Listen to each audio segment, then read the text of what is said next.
What's up, guys? I got a couple Lieberts sitting here. I believe this is my problem child. It's a carrier chiller.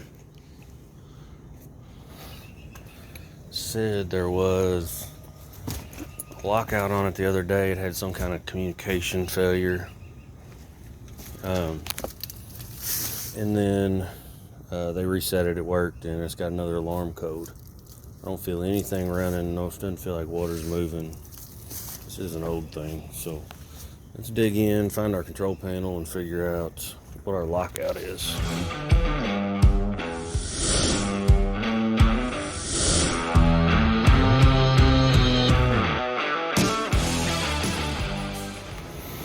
Alright, so we got our control off, and I've seen this control before.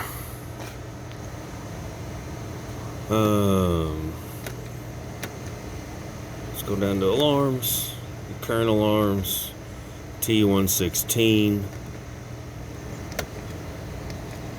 all T116. So now let's figure out what T116 is. That's reset current alarm. I'm not going to do that yet. We'll go through and check some of our temperatures and such. See if we're reading. Entering water temp 77. I feel like I should have a pump running. Leaving water temp 77.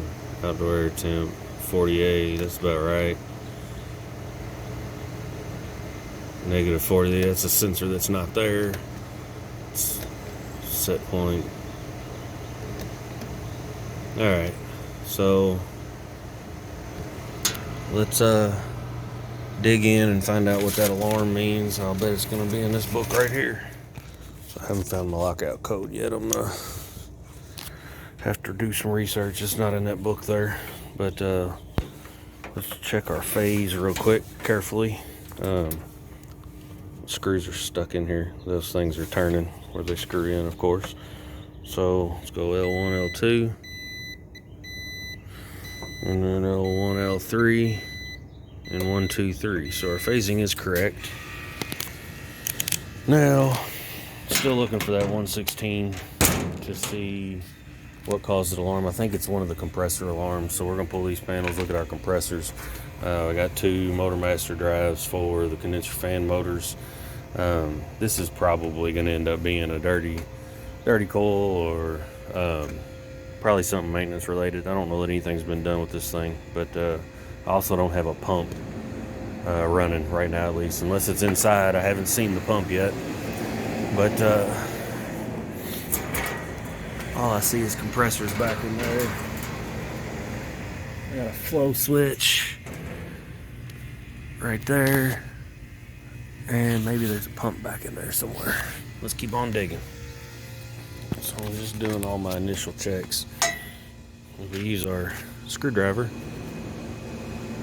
put it up to our ear. I can hear water flowing, or I can hear something moving. There's a pump running somewhere. It's not in here. So I'm gonna go locate the pump and see what's on the other end of this, because I have never worked on this before. So I'm just doing a visual here. 116 is a circuit A, low suction temperature. So that's going to be calculated from the transducer, and it's going to do a calculation on pressure and temperature. I think we're rubbing some wires right there. We'll have to get them isolated so we don't rub through. That one might be already rubbed through. And that's the high pressure switch.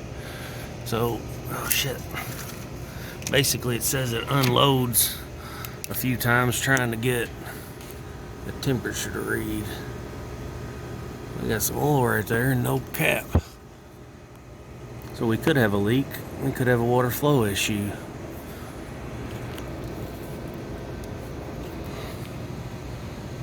I'd say we got a leak. I went through and looked at the temperatures and the pressures of both stages, and they're both similar. So I mean, they compare to each other. But we got a leak up here on that switch, so that might be part of my problem. So actually, there's no cap on it. There's not supposed to be a cap on it. That is the over temperature relief. If you can read that one there. So there's not supposed to be a cap on it. There's no valve core in it. So that's leaking. May have to get a new relief device. I don't know why it would have been leaking. It says over temperature, so again, back to our normal stuff. We might have a, I don't see any bubbles.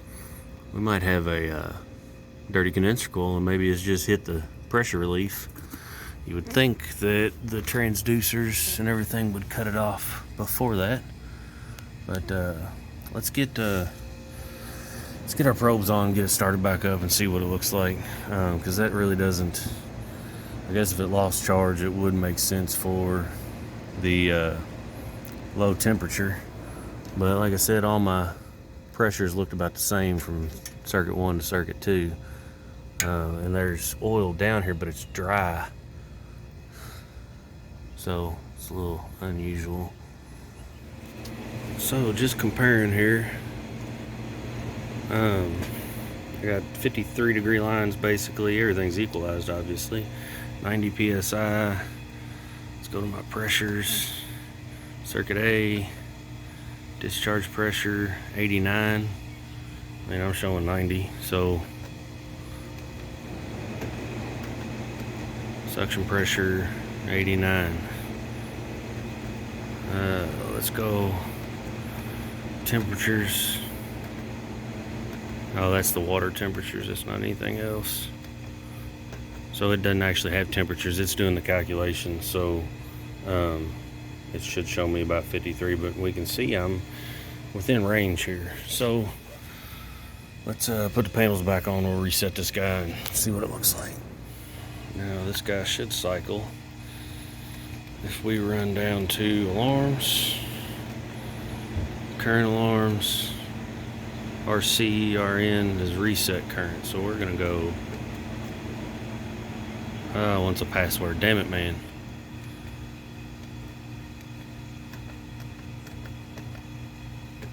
They made that difficult. Reset current, yes. Now, she should cycle. We're gonna go back to our temperatures.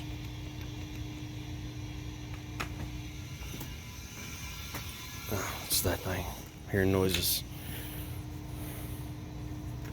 We're back to our pressures. I want to see my suction pressure. And we'll monitor. Let's watch this guy cycle. So I was really hoping this was going to come on after I reset my alarm. My set point is 44 degrees, and I'm running 80 degree water, or it was showing like 78. I did find the pump inside. Pump's running. I got a pressure differential on my pump, and I got no more alarms right now, and I'm not doing anything. So I haven't figured that out yet. Oh, there it goes.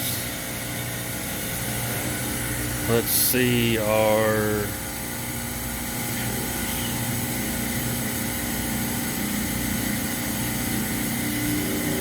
fifteen.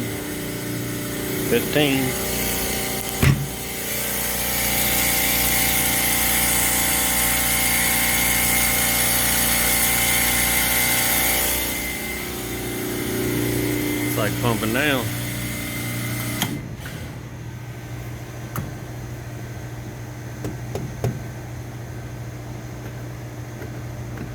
That didn't take long. Well, it didn't alarm. Alright, so we've obviously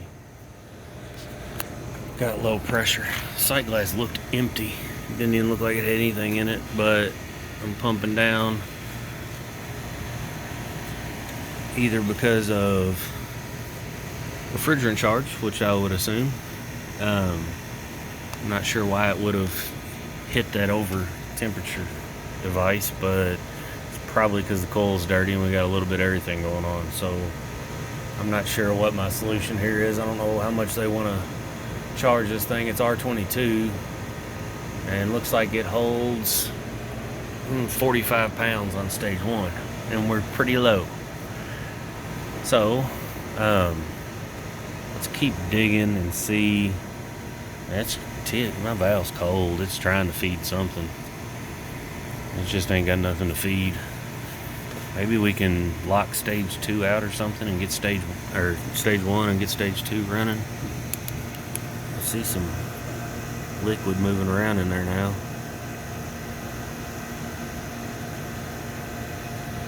I wonder where the dryer is. This thing might have a restricted dryer. Let's find a dryer and do that. Let's get a temp drop on a dryer. So I got across my dryer. It's not showing anything right now. Of course, we're not running, but I mean, it just shut off, so it doesn't look like it's way out of whack or anything, or like that line was getting cold. So it could be a slight restriction, but I'm gonna lean more towards, because of the oil I was seeing, that it's low on charge and that their coil's dirty. As you can see, I mean, this thing, it ain't been touched or cleaned in a while, I'd say. So I'm gonna get a temperature drop, just verify that dryer is not restricted, and then from there see what they want to do, because I don't know, we might be able to lock this stage out, but they're going to lose a whole lot of capacity because there's only one compressor on this stage.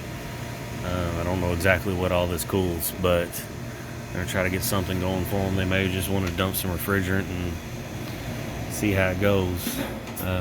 Probably have to clean the coil at that point, but let's get with the customer and see what they want to do as soon as we verify that our liquid dryer is not restricted.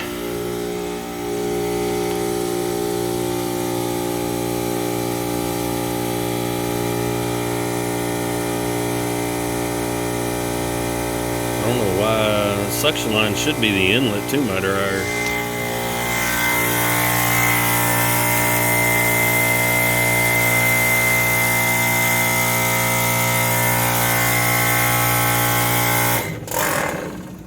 They're kind of spread far apart, but why would that be? Why would that be colder? And then we might have a restriction there. And my theory at this point would be, we're gonna have to verify that, but my theory would be condenser coil got extremely dirty, and as some of you may know, we start to gum up our oil when we get these coils really dirty, especially with R22. The oil will start to actually turn to like a waxy residue and plug up dryers and metering devices and everything else. So I mean, we may be looking at major repairs on this thing if it's got bad oil.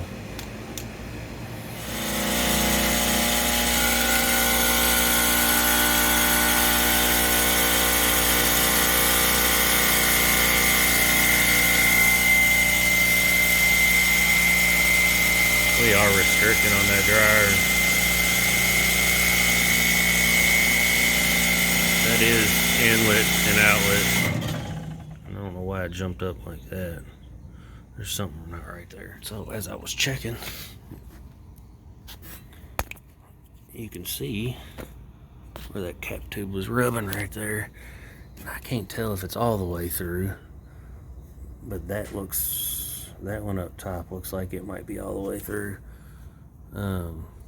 It's not a good sign. I don't know how well that's coming across on camera, but there's another spot down here that's not nearly as bad. I got a lot longer runtime out of it. We can see my dryer is restricted and my finger's bleeding. Smack it on the damn edge.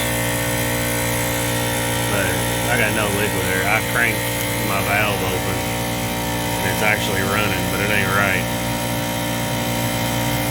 I got a pretty good drop across my line. My fans are gonna start ramping up now. So I've got some issues with this circuit. It's not gonna run like this. But with the longer run time, I can see there's actually drop's getting better on my dryer, so the dryer might actually be okay. But interestingly enough, somebody's changed this valve on stage 2. That's an aluminum cap tube. You can see the aluminum connection there. That's a different valve. And they did a crappy job because they're rubbing too. So we're gonna make sure this ain't rubbing on nothing and then get this other stage started up. So I have yet to get circuit B to run. I'm not sure why. I got my probes hooked up to it right now. Actually, they have some R22 on site here. So we're gonna put some R22 in it. It has been reclaimed and cleaned. They kept this just for situations like this, so we're gonna add a little bit. I moved my TXV back to its original position. Always just mark your head in full turns either way and note what you're doing so you don't forget. So we're back normal position on the valve. We're gonna see if it'll react, if I can get some liquid in my sight glass. So circuit B was actually disabled in the control. And that looks a whole lot better. Looks like circuit B is gonna run. 169 degrees, that's my leaving water, so circuit B is gonna be alright. Probably, let's see, temperature about 68. So I'm up a little bit on that head pressure. It's only got the one condenser fan motor. We'll watch it for a little while. I mean, the piece coils are gonna need to be cleaned, but I'm gonna need an expansion valve for this one. Yeah, I'm at 60 hertz. So 98 saturation would be 30 degrees over ambient. So I'm not way out of range, but it is a little high. I actually moved my temperature probes back to this other stage so I can try to get a reading on that liquid line again. But that TXV is not feeding. I put about 10 pounds in this one, and I've still got the same thing. It looked like finally my sight glass cleared, so I think it probably was slightly low. But you can see some liquid still flowing through there. I still had, it just runs down. It's restricting everything. It basically pumps down every time, regardless of what I put into it. So we're gonna watch this one stage run, see how it does. It's not gonna do great, but we're gonna have to probably get ahead for that one and see if we can make this work, because this has got to work today. They got no cooling in the building, so we're working with what I got here. So we're looking pretty good. We got entering water temp 73, leaving water temp 64, so we're doing about 10 degrees with one compressor. Still about the same. My head's up a little bit, but everything else looks kind of normal. See, my sight glass is clear on this one. I'm feeding, I'm not freezing up or anything weird. So we got a nice cool suction line. It's doing a whole lot of load right now too, so that's going to raise everything up. I'm just waiting on this stage to come back on so we can finish diagnosis and see if there's anything else we need to do besides that TXV head to try to get it running today. So, cut my bulb off. I got no pressure out of it. It was shot. You can see right there, it rubbed all the way through. We got a new head for it. Couldn't get the whole valve. So we're gonna swap the head out. Haven't figured out how I'm gonna get to my suction line. It's way up there somewhere. But one thing at a time, and get the head changed out. We ought to be able to flow some refrigerant, see if we got any other issues. My liquid line temperatures were kind of fluctuating, so it's hard to tell, and it wasn't running long enough. So this is going to solve a lot of our problems. We got a new head on. We're all secured. We got some tubing. Went ahead and secured the other stage too. That was a pain, but it's in there. We shouldn't rub out on anything. Secured. I got this stupid cork tape back on it, so Bring it a top down, cycle it again, see where we're at.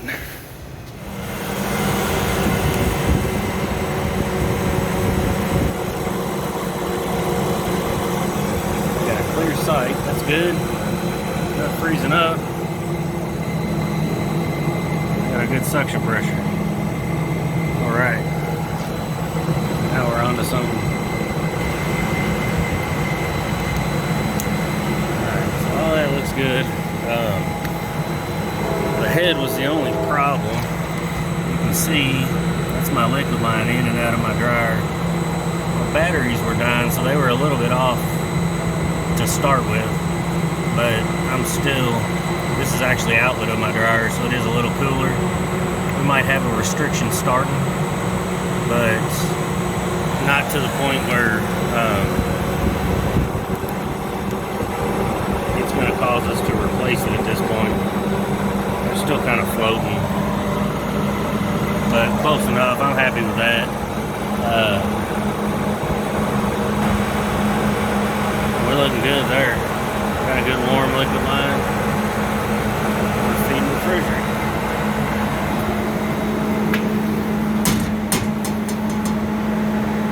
Let's see. We're 65 degrees. That was leaving water temp. Let's see the entering water temp. Yeah, 74.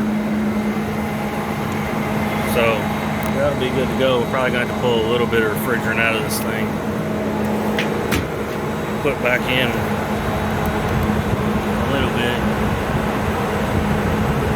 Thinking I still had a leak because of that oil over there, but I wonder if that wasn't old oil. It didn't look like it was actively leaking, so we're going to continue to monitor, do what we need to on that end, but that's going to be a whole lot better now. We got everything operating on that stage. That stage was fine. The coils do need to be clean, so we're going to let them know what they got. They kind of know what's going on anyways. I've kept them up to date throughout the whole process, so feels like we are at full speed. I can feel airflow. They're not terribly dirty, but they probably do need to be cleaned before it gets too much hotter out. Thanks for hanging out with me for a little while, guys. Leave me a comment. Leave the trade better than you found it.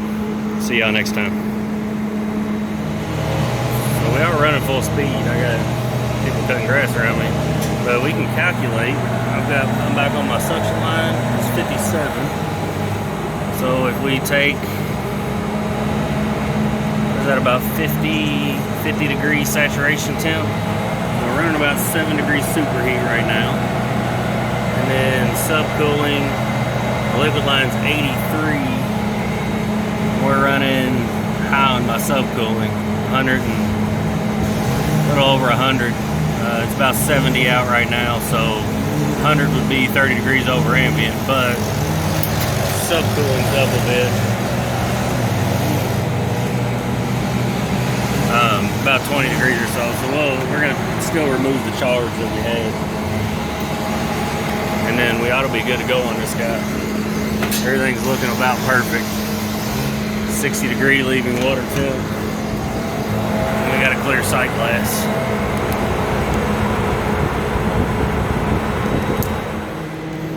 Alright guys, so this thing's running. I got my mess cleaned up. We staged down stage B's running now, or circuit B. I'm running about 50 degrees. Set point's 44. It's doing its thing. The stage 2 was running. Everything seems perfect on it now. So that bulb was the only problem over here.